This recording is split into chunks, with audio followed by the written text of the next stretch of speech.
Coffee with the Coastie is brought to you by On the Coast Publications, the publishing house for On the Coast families and On the Coast over 55 community magazines on the central coast of New South Wales.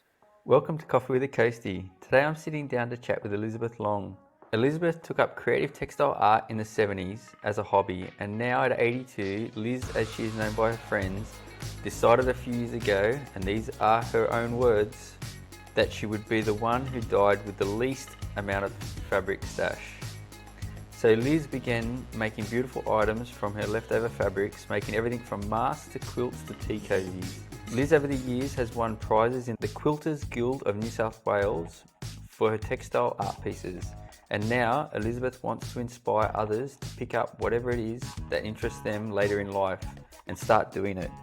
So it is with great pleasure that I get to sit down and chat with Elizabeth to share her story. Welcome, Liz. Thank you. So, thank you for inviting me into your home, Liz. I've read that you are a Dutch-born Australian. Do you mind sharing where you were born and how you came to settle on the Central Coast? Yes, I was born in Amsterdam during the war years, and my mum and dad and my sister and I migrated to Australia in 1947, and I was brought up as a Bronte Beach girl and moving to the Central Coast. Later in life, was it? Yes, You moved to the Central Coast? yes. I had remarried, and we were the only white English-speaking people living in Randwick at the time, and we had visited Noel's brother on the Central Coast, and we absolutely loved it. So we decided after a bit of thinking that we also would move up to the Central Coast, and that was around 2000 and, I've forgotten exactly, or it might have been the late 1990s anyway. We've been here for a long time now. I mentioned in the intro that you took up creative textile art in the 70s as a hobby. Can you talk about how you got into textile art in the 70s? Yes, just after Noel and I had married, which was in the early 80s. I'd always been doing a lot of embroidery, needlework and that type of thing to keep myself busy, and I was made redundant in my job. To make myself more widely experienced, I decided I would go to TAFE College and extend my knowledge of needlework. I'd been to a wonderful TAFE exhibition at Hornsby, and I saw the work of an Australian Dutch artist, Annemieke Meen, whose work I just fell in love with. And I wanted to learn everything I could about three-dimensional soft sculpture, and that was when I started doing my certificate. What were you doing in the 70s then? In the 70s, I was doing creative hand embroidery rather than the machining that I specialise in now. After being invited to join a specialised group in the Embroiderers Guild of New South Wales, and I exhibited a lot of things there, but I won no prizes until I swapped to free machine embroidery, which I do now. It's not computerised work, it's experience in certain techniques, and that's what I love. And what were you doing as work when you got made redundant? I was doing secretarial work, which was pretty boring, but it brought the money in. That's right, Yes, so therefore the textile art is a hobby. Yes. That's right. So many years later, what is it that started and inspired you to now start to pull out your fabric stash, and how long had it been since you created something? While I was in Sydney, a lot of my work was exhibited in boutiques and art galleries, and when Noel and I moved to the Central Coast, that stopped. That was roughly the time that I started making things and realised people loved it because it was different to what other people were doing. But he was diagnosed with Alzheimer's and he died in 2014, and I really had not been doing anything creative since then, because I felt very flat. Then along came COVID, and I'm stuck at home, not wanting to go to the shops and pick up all the germs, so I decided to use the fabric stash that I had in my cupboard. And I think in the last 3 years, I have made probably hundreds of things, all varying sizes, which is a heck of a lot more than I would have done in all the years together previously. Oh, wow. Even back when you were putting stuff on display and stuff when you're in Sydney? I think so, because they took a lot more time. Yeah. And you went out and you bought things because you then had the money to spend. And if it was a certain subject that you had to follow, you did it. But when I'm at home creating things now, I look at the fabric and the fabric talks to me and I think, yes, I could do that. Or I could do something different, lateral thinking. Yeah. Depends on the colours. I love the Aussie outback colours. Yeah. I love the oceans, the beaches. As opposed to back when you were in Sydney, you were making something for a purpose. For a purpose, like you were trying to find the fabric for the art rather than exactly right. Creating something from what you had. Now I use what I've got, and that means sometimes I'll cut up a man's Hawaiian shirt.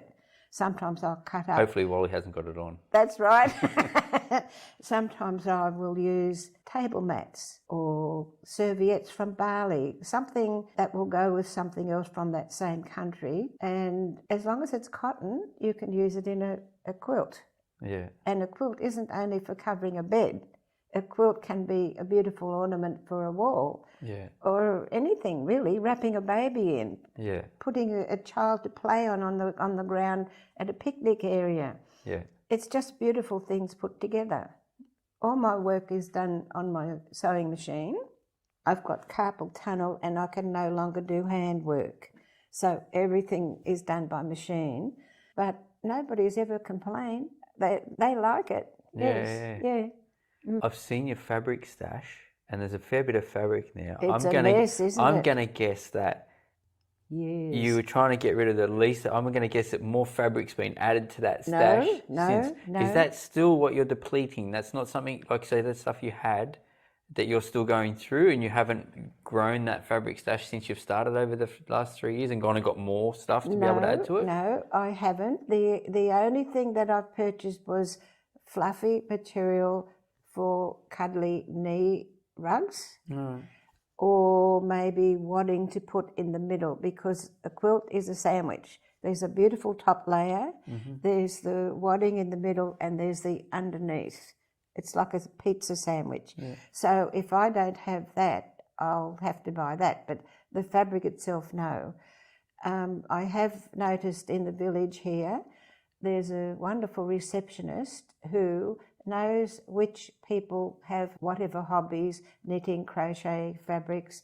She will contact them to advise that there's a stash available because somebody has gone to the next stage of their lives, maybe in full care or maybe assisted care, and they no longer want their stash, which I normally turn down.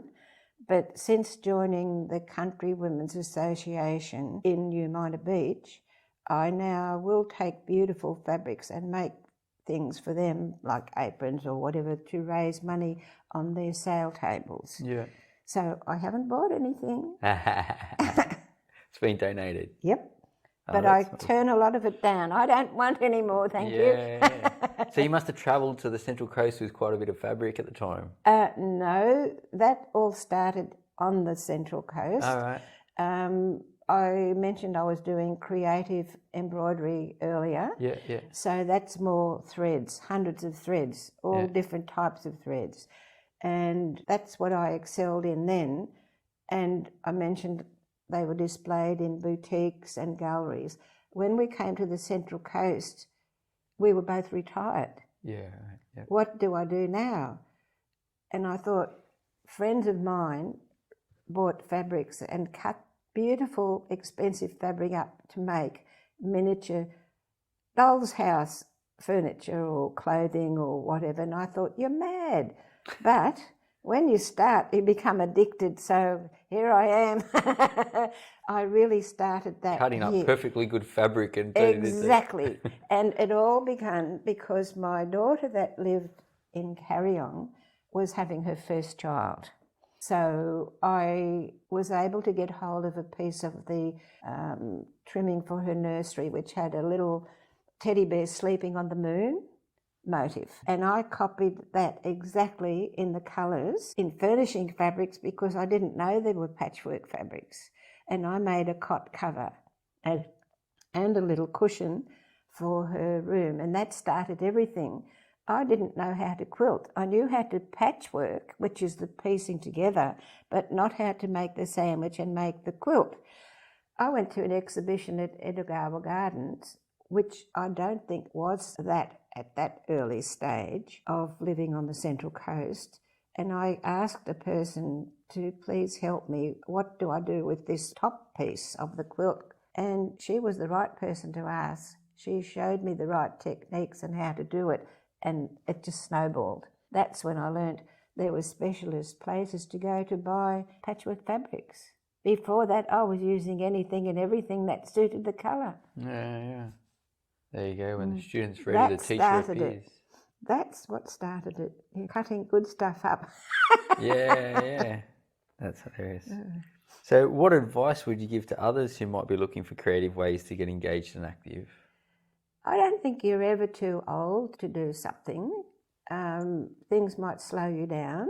For instance, I had a car accident 3 years ago and it pinches my back nerves, and I've got carpal tunnel in my hands, so therefore I can't knit, I can't crochet, I can't do things with my hands, which you would call handwork. But I'm bloody good on my sewing machine. My sewing machine is like an extension of my right arm. Nobody has said to me, you can't do it, so I do. Nobody teaches you what to do, so I invent something. With the Tea Cozy Expo coming up on the long weekend, the theme was African Safari. I have nothing African, so I invented what I thought would be African fabric or African motifs after looking it up on Google. I think it works. Have you ever tried YouTube too? No. I find YouTube's good for me because I can watch video and how to do things. Yeah, and visually. Well, I had to find out, how do you make a tea cozy? I don't own one. I've never owned one. I couldn't buy a pattern anywhere physically by walking in and looking for them. So Google's pretty good. Yeah. Could you describe some of the creations, the beautiful creations that you've made from your leftover scraps, and any that have been your personal favourites? Only of scraps? No, not necessarily. Not necessarily. I don't necessarily mean to limit it to that. Well, my major work that I completed for TAFE is called a three-dimensional soft sculpture. I saw a photograph of two baby owls in a tree hollow on the back of a book about birds. And the challenge was making your own patterns and putting down the working order with samples, as you do when you're doing a TAFE course, during that 3 months period. And I loved that challenge. I liked the challenge of the Kyoto Water Gardens, which was a Japanese challenge using the Quilters Guild fabric and making the quilt in the size that every other entrant did. And I came third in the open section, to my surprise. I loved that challenge. I find everything a challenge, but nobody said you can't do it. What when you said something about the Quilters Guild, is there like criteria you've got to stick to with regard to the Quilters Guild or something? No, you can be a first-time entrant, you can be advanced. There's many different sections. There's handwork, there's machine work, there's computer work, many different sections that you can enter. Oh, there's also professional and there's amateur, and I'm amateur because I've never earned money for it, but my work's professional. Yeah. How does someone get involved in the Quilters Guild? You make inquiries and go into the city to join. But now, since COVID, I think you can do a lot of things online, do they call it? Yeah.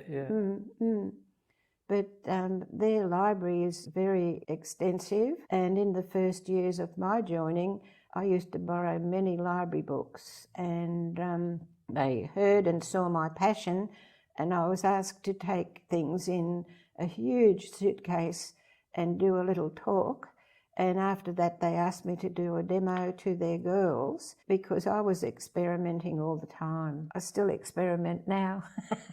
Can you think of something that that you learnt from experimenting that you wouldn't normally learn if you hadn't have experimented? Yes, one of my tea cosies has a baboon, and from the photograph on Google of a real one, their fur or hair isn't smooth, it's ugly and straggly and whatever, and I had to work out with doing a couple of little samples, how do I make the stitching look rough and rugged, and I think I caught it.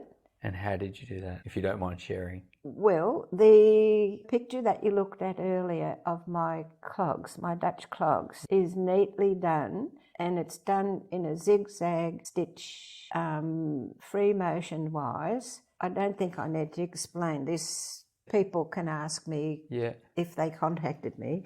It's all very neatly done, and it's smooth when I'm doing the stitching. But with the baboon, I was very rough, holding my hoop from left to right and moving it roughly, so the stitches were all different sizes, and I moved it in every direction so that the hairs don't look nice and soft and smooth.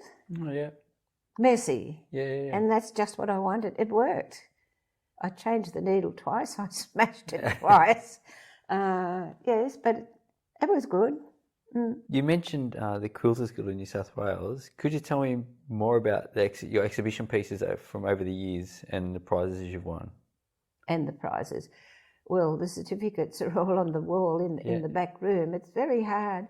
I've got an album with photos in it. I just can't remember exactly which ones now, unless we go in and get it and I bring it out. But I've entered them at Maxville, I've entered them in Oberon, all sorts of places. Oh, the one that I do recall, which I was very pleased about, do you remember when the Sydney Royal Easter Show moved from its site and went to Homebush? Do you recall that? I did go to the Royal. I'm old enough to have gone to the Royal Easter Show before it moved to Homebush. Before that, yes. Right. Well, Noel and I decided we would enter our things into the very first Homebush exhibition so that I could keep the paperwork for my 9 grandchildren. My husband used to do marquetry and beautiful work, and he entered his. He won a first prize in the working with wood section, and I didn't believe it, but I won a first prize for my surfing quilt, which I'd made up from lots of fabrics put together. I even went to a surf shop and borrowed a surf magazine, which I found very crude and rude. Have you ever read one? But the photos of the people surfing was fabulous. So I drew the pictures exactly in the positions of them balancing on their board, cut out the fabrics for every part of their body and the board, and put them in my finished picture. It won first prize at this Easter show in that section, but it even won the overall of all the handcrafts. And the funny thing, we'd entered just to get the paperwork for my grandkids. That was a very exciting time. Because obviously it was a surprise. Yes, that was even before I joined the Quilters Guild. Yeah, right. So that was all experimenting without all the knowledge, but it worked. Boy, have I learned a lot since then, though. We see at this. Have you ever done anything with the Easter show? Because I know we went to this show this year, and there's fabric, textile stuff and that. Do you do anything with the Easter show? Have you done anything with the Easter show in more recent years? No, I haven't, because I don't walk very well. Yeah. And I can't walk for a long time. I haven't been to the show for many years, probably 13, 14 years now. I always enjoyed it. What about entering any of your work? Would you look at entering any of your work? No, I haven't. No, because during those years when my husband was sick, I wasn't creative. I was flat, feeling very flat. But I still did things. I was active. I did line dancing, and I walked from Kincumber down to Davistown, have a coffee, walk back. But I can't do that physically anymore. Yeah. So I tend to be more creative with my hobbies. Oh, that's good. So you sort of might have even touched on this already, but what has been your most challenging textile project and what made it so challenging? What would you think would be your most challenging? Would it be those owls? Probably. But also, when you go to some of the beautiful exhibitions where people put their work in, you get very excited by them. But I never thought, oh, I can't do something like that. But you never like to copy their things. And I find it hard if someone gives you a topic and then you have to stick to it, and you've got to have the right size, you've got to have the right colours. Like, say if it was a bushfire scene, I'm thinking oranges, yellows, blacks, greys, all that type of thing. I suppose my biggest challenge is to make fabric look like moving water, like the surf or like a waterfall, but I managed to get a couple of those things done. What were those projects that you did that for? The waterfall was one with the creative embroiderers, and I used a lot of bridal veiling scrunched up to make foam and a lot of stitching. Oh, and what about my outdoor installation of an Amika Mean at the Peoplescape? That was a challenge. I can imagine that would be. Yes, that was a challenge. I had to get her permission to make the frog, which was more or less a symbol of hers, and experiment how you make wattle fluffy. They were quite impressed with it at the time, and there was a very nice article on how I did each floral unit for the Peoplescape figure, and I got a phone call from South Africa from a woman wanting to have instruction on how to make that wattle. Would you believe it? Wow. And that was an invention of mine. I wrapped the yellow wool around my finger and made little coils, stitched them down under yellow tulle, and then cut some of the yellow tulle away so that the wool fluffed up through the little holes. Yeah. I mean, who gives you instruction on how to make these things? What made you come up with the idea of doing that? Like wrapping around your finger and... Well, when you had a look at the little owls in the tree hollow, did you notice the feathers? No. No, I'm going to say I can't recall. Do you know how to make pom-poms for beanies?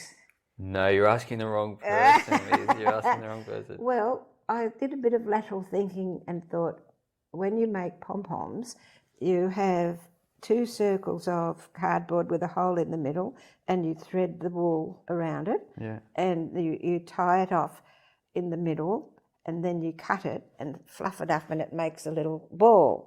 Well, I didn't want a little ball, so I thought, okay, wrap the wool around my fingers, hang on to it, stitch it down, cut it, and then fluff it up and put it on. Feathers. There you go. It worked. Yeah. Yeah, good fun. That is. And it must be quite nice to think you're impacting someone in South Africa as well. Yeah, like, it was great. It was really, really your good. work's Yeah, it was beyond good fun. Australia. It was good. Yeah. I've read, and you've mentioned her already in this conversation, that one of your textile heroes is Amika Mean. Thank you, who is also a Dutch-born Australian like yourself. Her book that she wrote in 1992 is said to give a rare insight into the creative process that is necessary for producing works of art that delight both the artist and the viewer. Can you share what your creative process is for producing works of art that delight both the artist and the viewer? Oh boy, it's very difficult and unnecessary to liken me to Amika. She's such a beautiful professional person. She studies biologically every insect, bird, plant, and she draws beautifully, and she does the most wonderful corporate creations. I love the stuff she does, but I need a reference, a photo or something, or a real thing that I will photograph myself, and I go from there. That's the only thing I can do. I'm not a person who can draw or have a blank mind and start. I need a reference. Yeah. And do you have the the viewer in mind? Like, how do you I do. how do you Yes. perceive, and what's your thoughts around having the viewer in mind when I viewing do something, things. when you're doing it? Well, for instance, with these tea cosies, I've never owned a tea cosy in my life. I've never made one in my life, and I had to go to Google to YouTube to find a pattern because they were unattainable in the Central Coast. Then, knowing that I had nothing to suit, I can't think what you call it, when you're given the details of what you have to do, for instance, like African safari, and you have nothing and you want to enter that exhibition on behalf of your Country Women's Association, you want to do something that will hit people in the eye. And I thought, well, bright colours. I've been to a wonderful Mother Africa circus at Laycock Theatre, and I remembered the colours. So I made what I thought would be an African village, and I made what I thought would be African fabric. And I think all these things will appeal to the people who go to that exhibition and view. I didn't do it just for me. I mean, what am I going to do with 5 tea cosies anyway? Without a teapot? Without a large teapot. I've only got a small teapot for just me. Yeah. But yes, I did all these things for people to look at. And if we're lucky, they'll sell them and the Lions Club will make some money. Yeah. Mm. You mentioned too the Country Women's Association. Yes. You're part of the Country Women's Association, and I've recently joined the one at Umina Beach, and they're a very friendly group of people. They don't only do tea and scones, you know. And I didn't know whether anyone living in Kincumber was eligible because I didn't know what is someone who would join the CWA. And it's been great. They're the ones who got me going with the challenge of doing handcraft again. All right. Through COVID?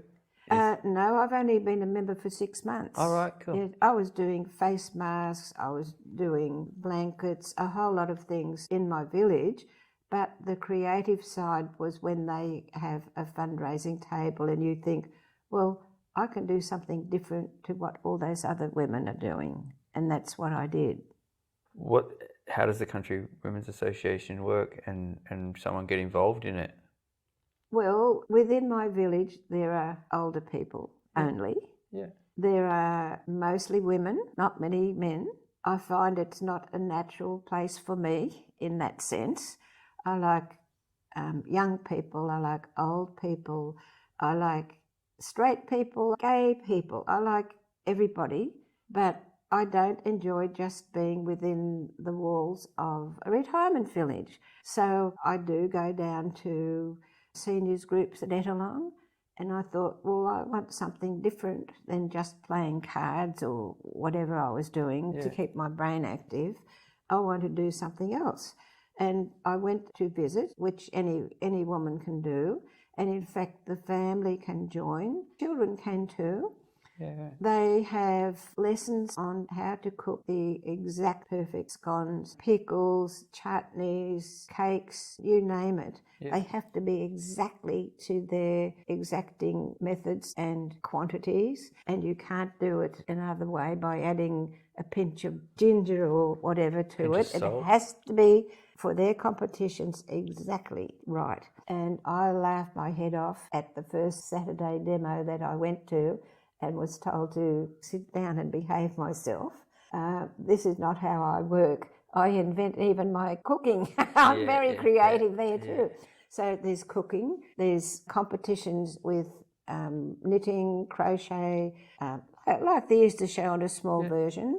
They study a particular country. For instance, last year was Latvia. They have meals where they will have a luncheon to raise money where they're dressed in those Latvian clothes, decorate in that way, all the Latvian food. It's very interesting what they do. Yeah. They change acts in Parliament to help abused women, all sorts of things. I can't think of everything. But it's a very interesting thing. I think you'd like to interview somebody, you know. I think that sounds wonderful. You would like to interview one of those people. They have away meetings for a conference where they discuss things for New South Wales and for Australia, and they even have a worldwide conference where people can go to as well. That's great. Scones. I know everyone at home Everyone knows. loves the scones. Everybody knows from the Royal Easter Show that their scones and tea are the best. I know, but there's a lot more to it. A lot more to it. The impact would be amazing.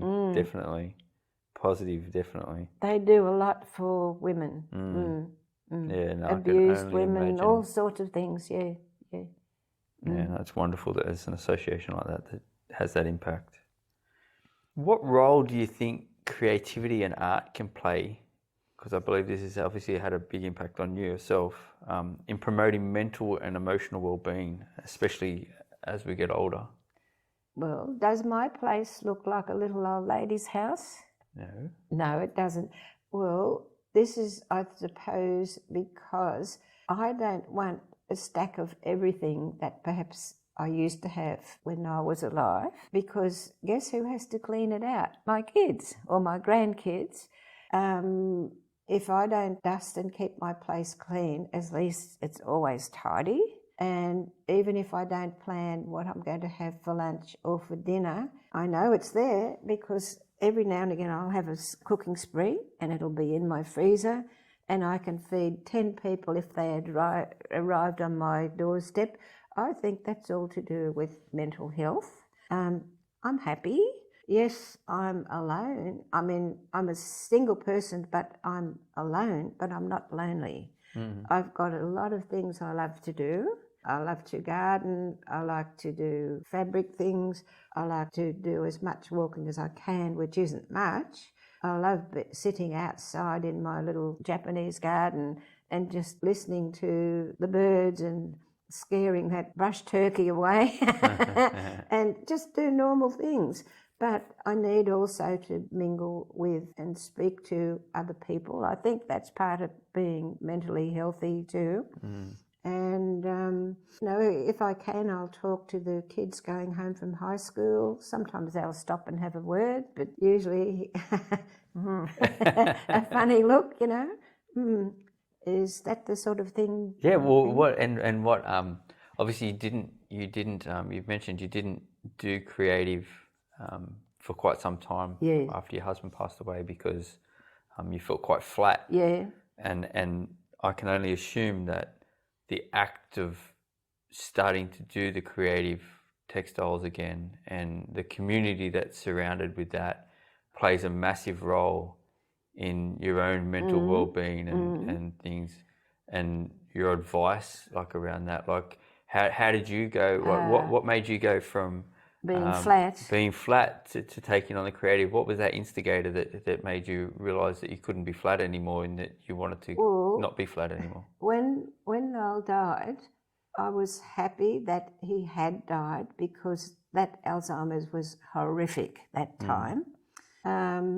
And I tried to keep myself fit. I went line dancing twice a week and I did a lot of walking, and I love swimming. I still love swimming now, and I can do all my physio exercises in the heated pool within the village, but I still like swimming. So I'll swim a few laps of that. Then if you're down at the waterfront and you were feeling it, and I was feeling a little bit flat, you'd watch the swans, you'd watch the seagulls fighting, you'd watch people with children in prams or with skateboards. Everyone would smile, everybody would talk to you because I'd chat to everybody, and that picks you up, and all the time your brain is taking in the scenery. And since I got my iPhone only 2 years ago, actually, I had a normal mobile, but I would still take photos. And you'd look at the photos and you'd think, I could make that picture, or I could do this, or I could do that. And on holidays, I would take pictures of tree trunks and leaves with lichen and funny things nobody else would. Then I'd come home and make just one little sample of something. So I guess that was the beginning of getting back to being creative. But you don't stop home and watch television and sit on your backside all day. You do things, and it doesn't really matter what. I love reading, but I never could do it in the 6 years that Noel was sick, but I do it now. Yeah. But I won't sit for more than 1.5 hours because older people get too stiff and we're told don't sit for a long time. Yeah. So I try to do what I'm told. Except for when it comes to being creative and you want to break out of your skin. Yeah. Then you do what you've been told not to do, and your poor sewing machine, you can hear it. Yeah. Breaking those needles. Yeah. Lastly, what would you say to someone who believes that they are too old or incapable of starting a creative project like what you do, or picking up anything later in life? Have a go. Really have a go. There's one lady in her 90s who had one of those hearing implant things put in, and when she went for her test and told her that she'd be a good candidate, she said, "But I'm too old." And they said, "You're never too old to have an implant." So she did, and she said, "It's wonderful. She can hear every single thing that's going on, and she can talk to people again for the first time in years." And I mean, some people are perhaps going blind, but you can still mingle with people and you can still talk about things. I mean, you've lived a life. You can give something to people. I'm very happy and in fact excited to show people how to do what I do if anybody wants to contact me. I'm quite happy about it. But some people that I had a problem with, and I put my foot in it being a brand new member of the CWA, and I could see she was using rotary cutters very, very dangerously. They're the razor-edged blades we use when we're cutting our strips of patchwork fabric. Yeah. And I went up and said, "Could I help you be safe? Can I show you what you should do to be safe?" And she said, no, I've done this for years, I'm fine. So I zipped my mouth and sat down and didn't say anything again. But later on she cut her finger, and if you don't look after yourself, you could drop that thing and cut off a toe. I've heard of that happening too. So you just have to play it cool, but I'm quite happy to help anybody if they ask about creativity with the field that I'm in anyway. Do people reach out to you? Like, how did the lady in South Africa reach out to you? That was from an article that I'd written in one of the creative magazines. Yeah. There you go. And do you still have people reach out to you now, like through various means, like? I do, but I don't belong to a group anymore because they might be in the evening. Yeah. Because those people in the evening would probably still be younger and working, so they could spend the money on things. Yeah. Whereas the older ones use mostly what they have, and they would meet in the daytime. But the daytime ones I found aren't as creative as me. The evening ones are, and I don't like to drive in the dark anymore around all those winding roads to get back home. And besides, it's cold. That's right, especially at this time of year, nice winter. Yeah.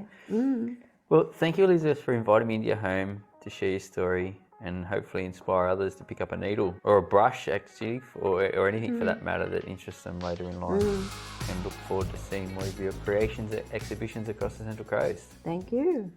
Coffee with the Coastie is brought to you by On the Coast Publications, the publishing house for On the Coast families and On the Coast over 55 community magazines on the Central Coast of New South Wales.